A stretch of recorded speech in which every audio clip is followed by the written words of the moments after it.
Oh, yeah.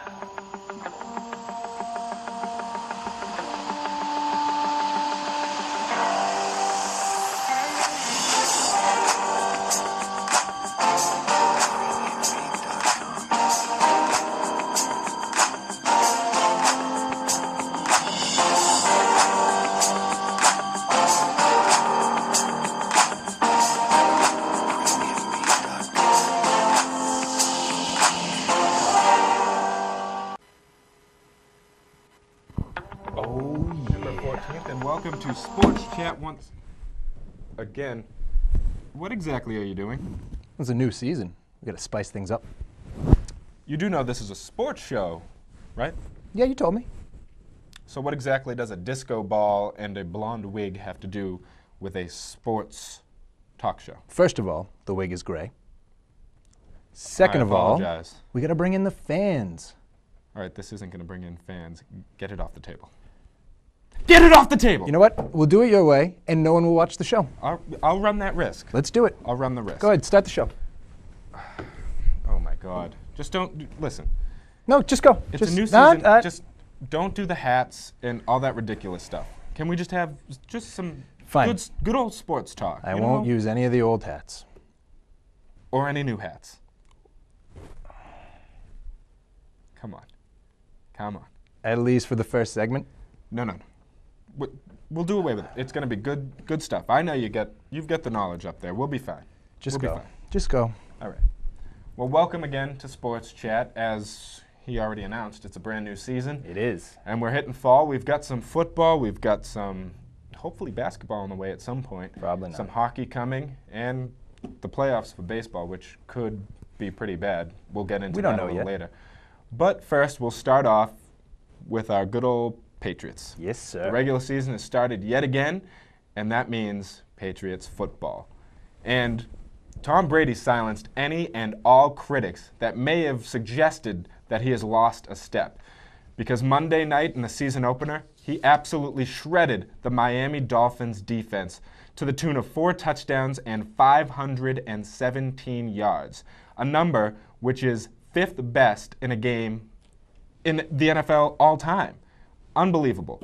It was a performance for the ages. Just to give you his full stats for the night, he went 32 of 48. He had 517 yards, 4 touchdowns, and only 1 little interception, which I'm going to forgive. I'll Yeah. forgive the interception. Well, I mean, if you saw it, it wasn't his Yeah. fault.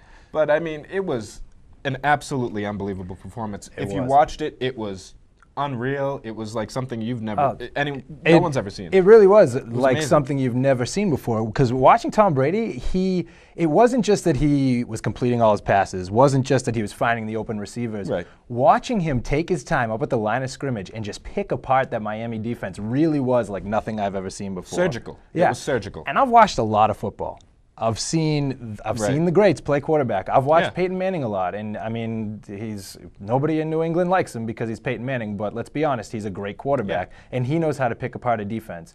But I'll be completely honest with you, I have never seen somebody pick a defense apart like Tom Brady did on Monday night. It really was just exactly what you want to see from your quarterback. Yeah. It's the type of performance that you want from that position. It's supposed to be your head position, your captain, your leader. Your quarterback is supposed to buckle down and lead the offense down the field, and he did exactly that. Yeah. They were in the hurry up for most of the night, and that makes it all the more impressive because that's him. That's him making the Yeah, calls. he's That's calling him the calling plays.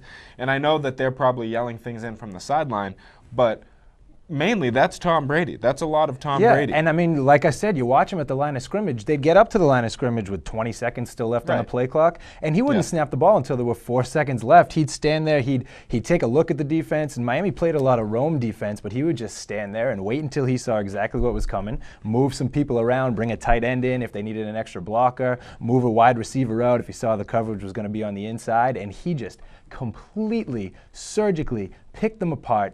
Miami's defense had no chance. Absolutely, and they came out with a win, They did. and that's really all we want. That's what the whole all thing's you want all every about. week. So why don't you tell us a little about the win? All right. Well, I'll give you some numbers about the win. Obviously, Patriots won the game. Yes. the Patriots offense went for a total of 622 yards. Obviously, that's including Tom Very Brady's impressive. 517. And his 3 rushing yards. Let's not forget about That's his true, yep. 3 rushing yards. Yeah, which may have been the most impressive part of his game. Right. And then we had 106 rushing yards, too, combined between the law firm, Ben Jarvis Green Ellis, The firm. and Danny Woodhead, and plus Tom Brady's 3. Yes. Biggest part of I the know. rushing game. Seriously, given his speed, that's a big stat. Yeah, and We all know he can throw. So the 517, maybe we shouldn't be surprised. Right. But the 3 rushing yards, that's something. And Wes Welker, too, amazing game. 8 catches, 160 yards, 2 touchdowns. Impressive. More than And impressive. that one of those touchdowns, 99.98 yards to that's- the house. How does that even happen? I'll tell you how it happens. You go shotgun in the shadow of your own goalpost. And the way only the Patriots do. Now, see, the unfortunate thing is I didn't get to see it. Oh, I did. But I heard it on the radio, and all I hear is the Patriots are back on their own one, and sends Danny Woodhead out wide, empty backfield. I'm sitting in my car thinking, this is terrible. Yeah. Here it goes. We're going to see Tom Brady get slapped in the end zone for a safety. The game's going to get out of hand. And then next thing I know, he's screaming. At the time, he thought it was Gronkowski charging down the field, which I don't know how you can confuse Gronkowski with Wes Welker. But then all of a sudden you just hear Wes Welker streaking down the sideline into the end zone, touchdown. I was really happy because both Tom Brady and Wes Welker are on my fantasy team, so that was a big win for me, just saying. Oh, yeah? Yeah, just saying. Yeah. I think I might have been playing you that week. I don't know. So I ended up winning. Yeah. Just Anyway, it was a huge play when Welker took the ball 99 3/4 of a yard down the field. And the reason it was such a huge play, at that point it was a 2-score game. And Miami still had enough time left on the clock to make a comeback, no question, especially with the way the Patriots defense was playing, but we'll get to that later. And the fact that we were in the shadow of our own goalpost and a safety not only gives them 2 points, gives them the ball back, 5 wide, shotgun. It was a scary play until Wes Welker broke it open. Then it was one of the greatest plays I've ever seen. And I'll tell you what, I was happy. Regardless of how fantasy football went this week, I was happy. Yeah, because it went pretty good. It went pretty good. For some of us. I put up 200 points. Just let you know. Yeah. In case you were wondering. I didn't know. I don't care. Good. Well, now we'll move along because someone, even though Brady completed 32 passes in that game, he completed them to 8 different receivers and only 1 completion to everyone's new favorite receiver. Maybe not everyone's new favorite receiver, but the new guy in town, the big story, Chad Ochocinco. He only had 1 catch for 14 yards. And, you know, some would say he was a little not productive and, you know, he may not be what people thought that he was going to be when he came here. But him and Teddy Bruschi had a little tiff because Ochocinco took to Twitter and he had this to say about Tom Brady's performance on Monday night. And what Ochocinco said was, "Just waking up after a late arrival, I've never seen a machine operate like that in person. To see video game numbers put up in person was wow." And he said this, it doesn't seem too bad to most of us, but when you get to hear from these old Patriots that have been chiming in. See, here's my thing, and we'll get to Teddy Bruschi's comments in a moment, but if Teddy Bruschi never came out and said anything, I wouldn't have thought twice about that tweet. I honestly can say I wouldn't have either. Yeah, I wouldn't have thought much of it. It didn't seem like a big deal, but then Teddy Bruschi went and he made some comments, and these were Teddy Bruschi's comments. Teddy Bruschi said, "Get out of your bed and get to the stadium and watch some film if you think it's amazing. You are still in awe to be a member of the New England Patriots offense. Join the system, buddy." And, you know, Teddy Bruschi, he's been there since the beginning of this whole dynasty and since the beginning of really the Patriot way. He knows how it's supposed to go. He's won his rings. He knows.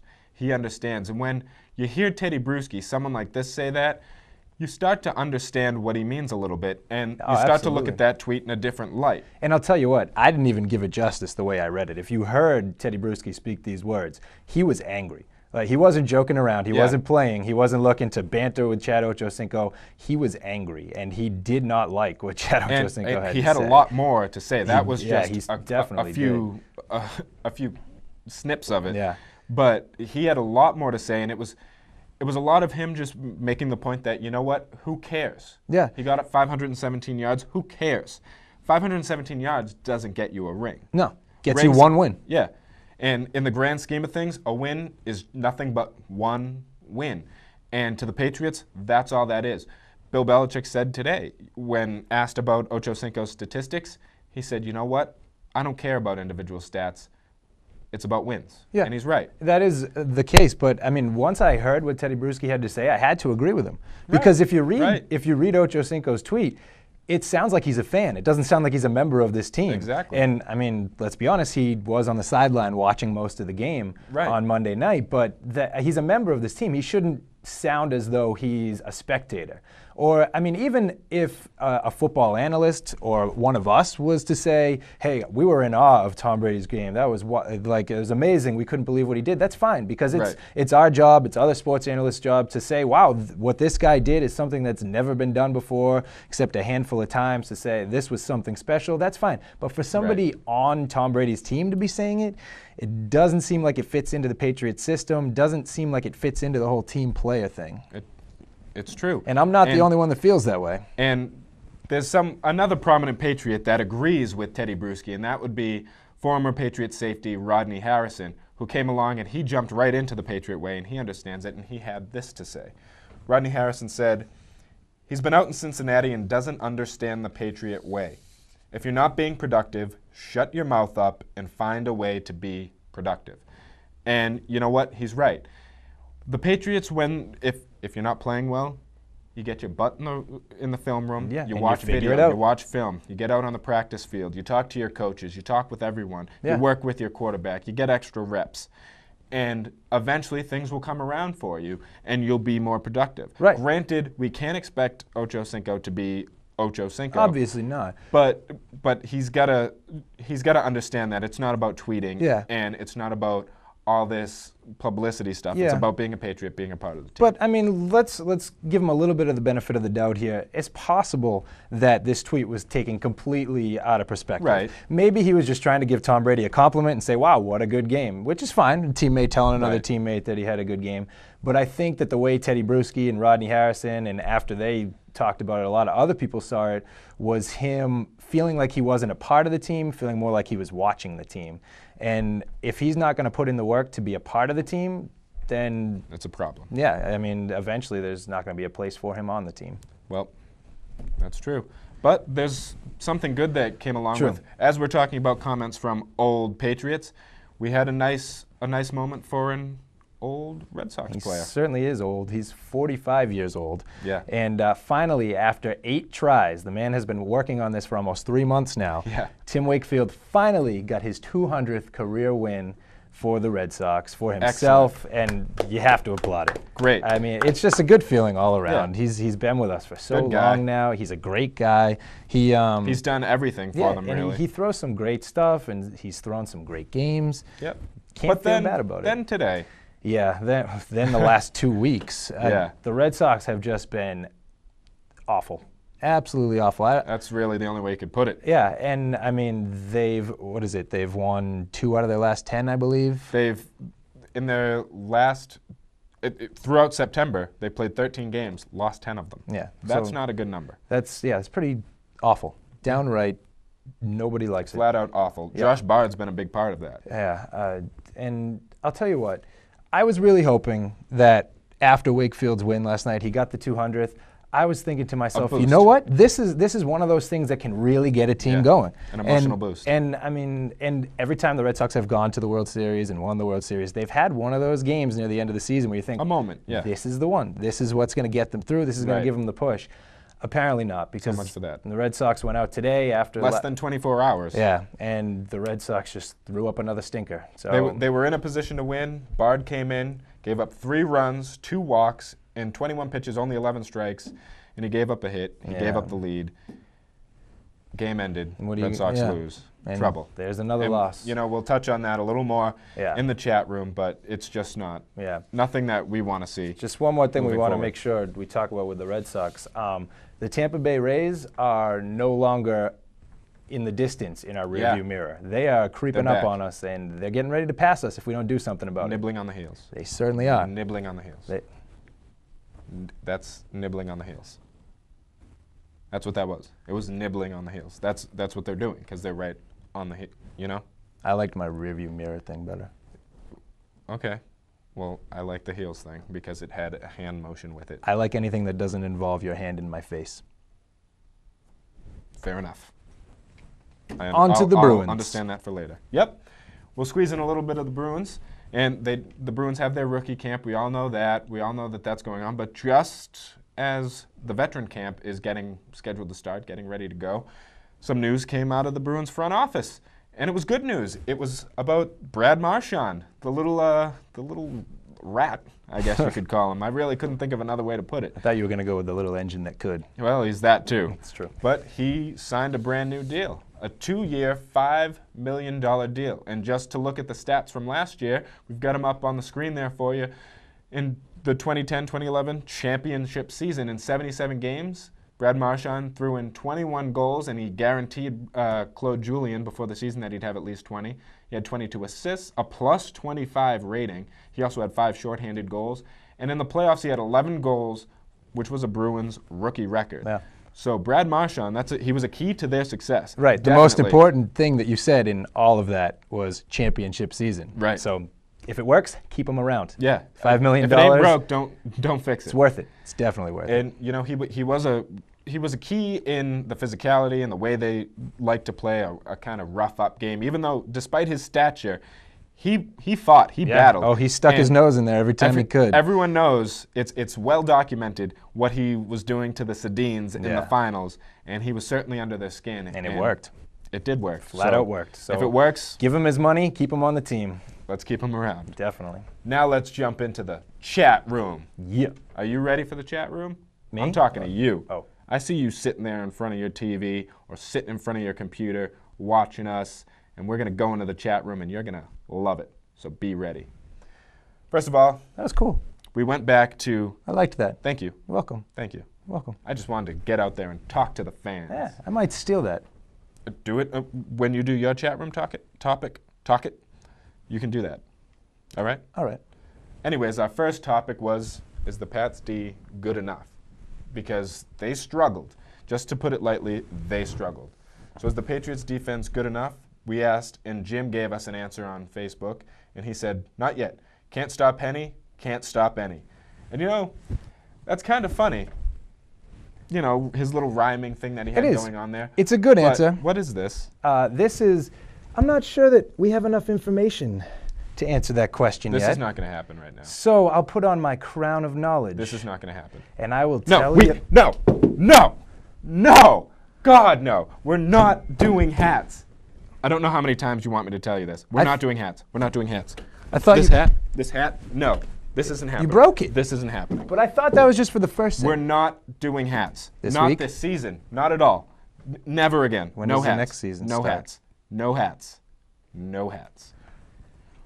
Is the Patriots defense good enough? Go. No. It's not. All right. I mean, after what they showed us on Monday night, No. I agree. no, it's not. You can do it without the hat. Don't Still worry. upset about it. Don't worry. The Patriots defense looked inconsistent at best on Monday night. There were times when they did put a lot of pressure on Chad Henne. There were also times where they left huge gaping holes in the secondary, and Chad Henne was able to pick them apart. There were times where the coverage looked tight. There were more times where the coverage looked not tight at all. Right. And overall, negative impression of the defense on Monday night. Saw some good things. Agreed. Patriots made some big stops on third down, made some big stops in the red zone. Yeah. And I mean, that's important stuff. That's what gets you to the playoffs. That's what gets you to championship games. But you cannot be giving up 488 yards in a game. Right. Not to the Miami Dolphins, not to anybody if you plan on winning a lot. I think as an entire unit, they need to see more improvement. There needs to be more Yeah. improvement because if you're giving up 416 passing yards to Chad Henne and 59 rushing yards to Chad Henne, Yeah. that's not good. There's no question. You watch the game and the offense is right where it needs to be. Right. Don't change a thing. Keep doing what you're doing. The defense, there is a lot of work to be done. Wishy-washy. It's the first game. You know, they had the Yeah. preseason to get themselves ready. Still a lot of new pieces. Sean Ellis, Yeah. Albert Hainsworth. Right, and I mean they Didn't play a lot in the preseason. and didn't play a lot on Monday night either. But there's still a lot of time to get it together. But we're in the regular season now, and it's only a 16-game season, Yep. so it needs to be happening soon. Hopefully, this upcoming week against San Diego this Right. Sunday. Hopefully they'll get things together. Bill and Belichick- with the fans all lubed up like Tom Brady wants. Yes. Just thought I'd throw that out there. He wants you guys lubed up. So Yeah. So do it. Toasty. Do it. But But- hopefully things will go a little Yeah, better. Bill Belichick is a master at watching the film and fixing the mistakes. So hopefully, you know, this new defense will come together and that'll happen. Heck yeah. All right. I'm all for it. So, our next chat room topic, the next question that we asked this week was, how significant is Ocho Cinco's role? And on Facebook, Matt told us, Chad will be just fine and a key for the Pats. I'm inclined to agree with Matt eventually. I don't think Chad is in that place yet. I don't think after hearing the stories of him struggling to get the playbook down Right. in the preseason and then seeing him only play, he was only on the field for 18 plays on Monday night. That's not a lot. Yeah. And You're right. So it seems like that the coaching staff and that Chad Ochocinco, everybody on the team feels that he's just not ready to be out there every play, every down. He's not ready to be that guy yet, which is fair. I mean, the Patriots system, from what we know of it, they're very secretive, but is not an easy one to pick up. Right. And you give him time. He is a good receiver. He's a very athletic receiver. And also, granted, in that game, like we said earlier, there was a lot of hurry-up offense, Right. a lot of stuff coming at you quick. And that takes a while to get used And maybe to. he just wasn't totally ready for Yeah. it. And, you know, he's not on the same page where Deion Branch, look at all the years he's been with Tom Brady and all the years Wes Welker's been with Tom Brady, and Hernandez and Gronkowski already have a year under their belt. So these guys have been with him a little longer. They understand the calls and everything. I think he'll pick it up, he'll get better. Yeah. I don't think that we're going to see Ocho Cinco be Ocho Cinco. I don't think we're going to get We're not what- going to see the Ocho what Cinco of the people Bengals. might have expected. But it's more so because of the system. And It's the system. winning offenses, winning teams, they spread the ball out. They spread And the that's ball what the around, Patriots around, do. They have weapons. And that's I mean, what they're going to do. There's two ways you can look at this. You can look at it, one, like I said, and what I believe is that he's just not completely ready yet, doesn't know the system as well as he needs to be a huge part of the offense, and eventually he will. And I think that'll probably happen sooner than later. From what Tom Brady tells us, he works really hard, he studies a Right. lot, and then he's making progress. And I mean, I want to believe Tom Brady. I think that he'll come around. The other way to look at it is that what we saw on Monday night, those 18 plays, that's what we're going to get out of him. I mean, maybe Yeah. we'll get a little bit more production out of him, maybe a few more plays, but maybe that's his role. See, the way I see it is it's going to be the typical Patriot way where it's going to be matchups. Yeah. Every week, we're going to see something different.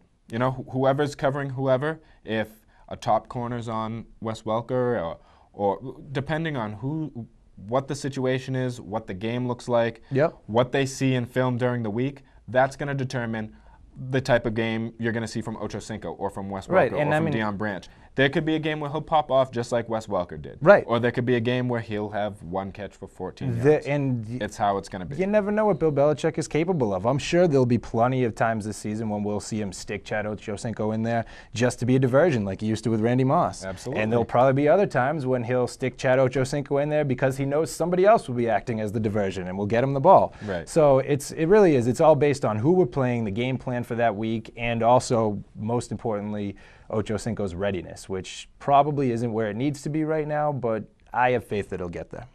I agree. I think it'll get there, but I also, like I said, I think it's just going to be a weekly thing. We'll just whoever. If you want, I could pull out the crown and we could ask the crown. I don't think that would work. I don't think That's how you get answers on this show. No. Why don't you just call up Ocho Cinco himself and see You know, what he's got? I was going to keep this a secret, but since you brought it up, I have news for you and I have news for you. It turns out that during our off season, Yeah. between our season finale and our season premiere, Oh yeah. I was able to contact Ochocinco. And This ought to be good. And at some point within the next 3 or 4 episodes, I haven't nailed it down yet, we don't know the exact date, but he has agreed, Ochocinco will be meeting with us for an interview, and that is fact. We will be talking to Ocho Cinco. Is that so? It is. Really? So I should be believing this? Why would you not? I should believe this. I just told you, and I told all of them. It is fact. So why would you tell me this now? Why wouldn't you tell me, I told pre-show you. while we were preparing? I told you I was planning on keeping it a secret until I knew the exact date. But since you brought it up, Okay. we will be talking to Chad Ochocinco, and we'll ask him. Okay. All right. You know what? All right. I'll follow you this time, Good. but you better come through. Oh, I will. You better come through. Don't you worry. All right. We'll see. Don't you worry. All right. Let's move on. Back into the chat room, out of this guy's crazy mind where he thinks he's talking to Ocho Cinco. I don't think I'm talking to him right now. We'll find out. In a couple weeks. All right. Just you wait. Well, anyways, we wanted to know in the chat room also, back to the Red Sox. They've been struggling. We all know they've been struggling. So we wanted to know, are they still a championship contender? And we got a nice answer from my friend Sean on Facebook. He said, you can't count them out just yet. And he's right. You can't count them out just yet because they're still in a position to make the playoffs. They're still 3.5 games up on the Rays right now. If the Rays win tonight, then they're only 3 games up with the Rays coming in for a 4-game set.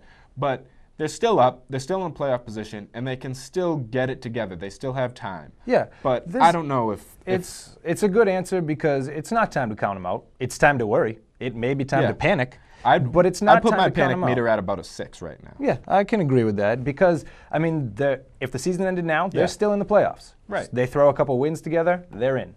And they play postseason baseball. And once you get there, who knows what happens. That's what the postseason's all about in every sport. Yeah, but at the same time, they don't look good right now.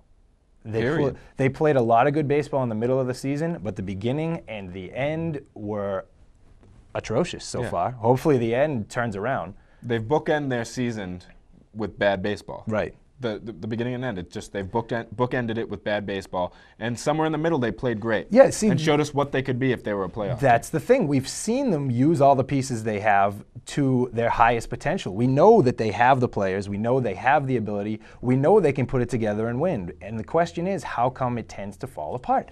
And if they can't find the answer to that question, they might be in some serious trouble. Absolutely. But and fingers crossed, they find the answer. They close the season out strong. Maybe sweep the Rays this weekend. That's my prediction, by the way. One big key, just to throw this out there, is the pitching. And there has been injuries and all of that, and Josh Bard has struggled recently.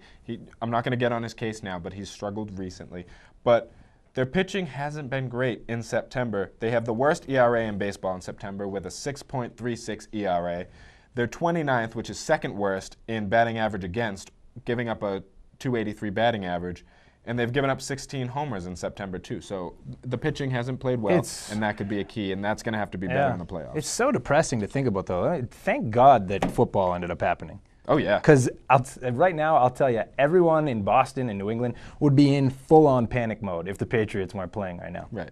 And let's go into the one bright spot we have from the Red Sox real quick. True. And the last question that we asked this week, what is Tim Wakefield's legacy in Boston? We wanted to know what you thought of the fact that he got his 200th win, what you thought of his overall career in Boston. Right. And on Facebook, Kevin told us, similar to Troy Brown's legacy with the Pats. And I really like that answer. I think that's it's really true. It's not, He's a one-time All-Star. He's not really the glamorous receiver to the nation, to the country. Right. Not every baseball fan is like Tim Wakefield, yes, right. like you are with Justin Verlander it's or like, Josh Beckett you go around the league and talk to other teams' fans. If you talk to, National League fans, you ask them what they think of Tim Wakefield. Right. They probably don't know much about him. Maybe they know who he is. They probably He's heard the of him. knuckleballer. Right, and that's pretty much all you know about him. And Troy Brown was similar until the Patriots blew up huge. Yes. It was, Troy Brown was a receiver, and people knew Tom Brady threw to him a lot. Yeah, and in the same sense, Tim Wakefield, he's come out of the bullpen. He's pitched He's in just relief. that all-around. He's spot started. He's done all this. And Troy Brown, he played corner. He played quarterback for a play. He was a receiver, punt, special. It's just the everyman. They're always there when you need them. They show up every game. Reliable. Exactly. That's what it is. Well, that's everything for Sports Chat today. So once again, you can reach us. Please reach us and give us your comments. We'll ask you questions. You give us your comments. You can find us on Facebook if you search Sports Chat. You can find us there. You can find us on our personal Twitters on @Brian_Mahler or @RJ Pomerlo. And you can find us on YouTube. Every show is broadcast on there, as you know if you're watching it on there now, Yeah. at WA Sports Chat. You know what, though? I get this question a lot. Everybody tries to search just Sports Chat on YouTube. Can't find us. You got to put the WA before it. Otherwise, you're not going to find us. It's important. Fair enough. I get that question from a lot of people, so I just wanted to clear that up. Well, now you know. Thanks to this guy. You're welcome. So, new season, first episode. Hope you liked it. And if you didn't, if you're not down with that, We've got 2 words for you. Sports Chat.